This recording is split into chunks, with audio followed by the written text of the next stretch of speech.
Hello বন্ধুরা, আসসালামু আলাইকুম। রাফি মোবাইল ফিক্স থেকে আমি অপু জানাচ্ছি আপনাদেরকে স্বাগতম। তো আজকে আমরা অনেক দিন পরে একটা কাজ নিয়ে আসলাম আপনাদের সামনে, সেটা হচ্ছে এলজি V50 থিঙ্ক। তো সেটা ডেট ইস্যু, কাস্টমারের ভাষ্য অনুযায়ী যে এটা এর আগে একবার সার্ভিস করানো হয়েছে এবং বাংলাদেশের একটা স্বনামধন্য প্রতিষ্ঠান থেকে সার্ভিসিং করানো হয়েছে, ঢাকার একটি মার্কেট থেকে। তো যাই হোক, আমি প্রতিষ্ঠানের নাম উল্লেখ করলাম না। এটা সিপিইউ জনিত প্রবলেম এবং হচ্ছে তাকে বলা হয়েছিল যে সিপিইউতে কাজ করা হয়েছে। আমরা আসলে দেখতে চাই আসলে সিপিইউতে কাজ করা হয়েছে কি না। তো আপনারা দেখলেন আমি তখন কিন্তু ব্যাটারি ভোল্টেজ চেক করলাম, তারপরে স্কেমেটিক চার্জারের সাহায্যে কিন্তু আমরা চেক করলাম। এখন আমরা হচ্ছে ডিসি পাওয়ার সাপ্লাই দিয়ে আমরা চেক করব যে এটার ডিসি রিডিংটা কত নিচ্ছে।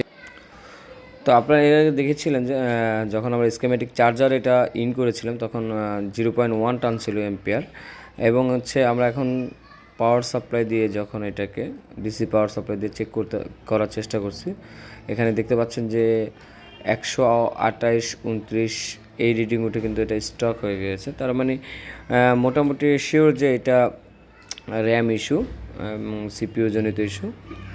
তো সিপিইউ থেকে র্যাম ড্রাই সোল্ডার হওয়ার কারণে কিন্তু এই প্রবলেমটা হয়ে থাকে। তো এখানে সবচেয়ে যেটা অবাক করার বিষয় যে কাস্টমার আমার কাছে যিনি আসছিলেন তিনি কিন্তু এই ফোনটি নিয়ে আমার কাছে এর আগে 15 থেকে 20 দিন আগে একবার আমার কাছে আসছিলেন, এবং তখন আমার সাথে তার একটা বিল আমি বলেছিলাম, তার বিলটা পছন্দ হয়নি। দেন হচ্ছে সে ঢাকার একটি বড় মার্কেট থেকে কাজটি করে এনে এবং তার কাছ থেকে বিল কম রাখেন এবং তার কাজটি করে দেন এবং ফোনটি চলে, এবং 10 দিন পরে কিন্তু ফোনটি সেম অবস্থায় চলে যায়। তো আমার কাছে যেটা মনে হচ্ছে, খুলে আপনারাও দেখতে পাচ্ছেন যে ফোনটির আসলে সিপিইউতে কোনো কাজ করা হয়নি, জাস্ট হয়তো উপর থেকে রিহট করা হয়েছিল। তো আমি এখন এই মুহূর্তে পাশের স্টিল সিলটি কেটে সিপিইউটিকে রিমুভ করে নিলাম, এবং আমি কত টেম্পারেচার এবং এয়ার ইউজ করলাম সেটা কিন্তু আমি আপনাদেরকে স্ক্রিনেই দেখিয়ে দিলাম যে এখানে কতটুকু টেম্পারেচার এবং এয়ার ব্যবহার করা হয়েছে। এবং আপনারা দেখতে পাচ্ছেন যে আমি সোল্ডার উইকের মাধ্যমে খুব সুন্দর করে এটাকে পরিষ্কার করে নিচ্ছি। তার আগে আমি 138 ডিগ্রি পেস্ট দিয়ে কিন্তু পুরা সিপিইউর যে প্যাডগুলো ছিল ওগুলো কিন্তু আমরা মেল করে নিয়েছি, এবং দেন হচ্ছে সোল্ডার উইকের সাহায্যে কিন্তু আমরা খুব ভালো করে এটা পরিষ্কার করে নিয়েছি, যাতে কোনো বলই ছোট বড় না থাকে আপনার বোর্ডের মধ্যে।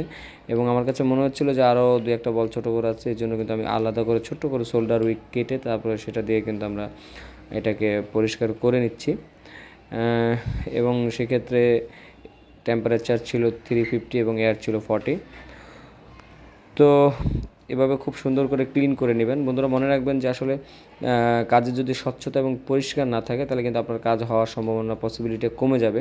অনেক সময় দেখবেন যে আপনি খুব সুন্দর করে কাজ কমপ্লিট করেছেন, সব করেছেন, বাট আপনার কাজটি সাকসেস হয়নি, তখন কিন্তু আপনার মন খারাপ হয়ে যাবে।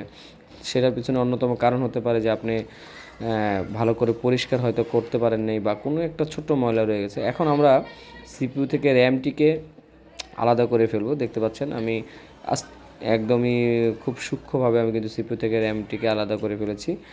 এটা ইচ্ছা করলে আপনারা প্রথমে র্যামটা তুলে নিতে পারেন, আমিও তুলে নিতে পারতাম, বাট আমার কাছে এইভাবে সুবিধা মনে হয়েছে, এইভাবে আমি করে নিয়েছি।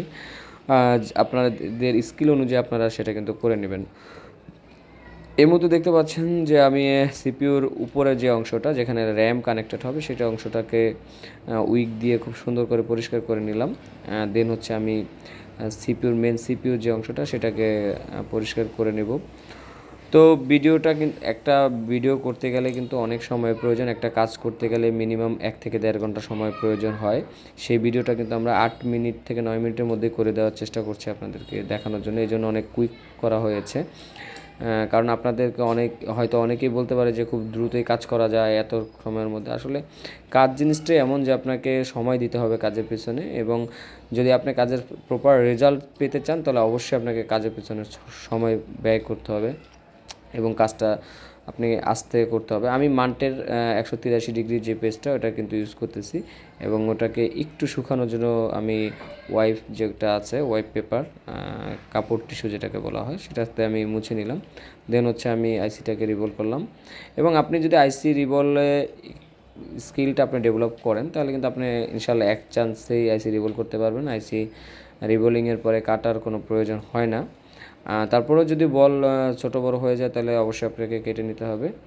এখন দেখতে পাচ্ছেন যে আমি পেস্ট ব্যবহার করে কিন্তু এটাকে আরও একটু শাইনি করে ফেললাম এবং বলগুলোকে স্থান মতো নিয়ে গেলাম। এ পর্যায়ে আপনারা দেখতে পাচ্ছেন যে আমি সিপিইউটাকে ইনস্টল করব আমাদের মাদারবোর্ডের সাথে।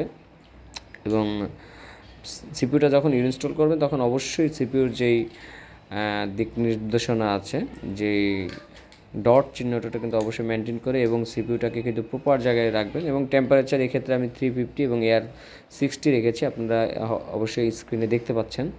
তো এভাবে করে আমি সিপিইউটি বসিয়ে দিলাম।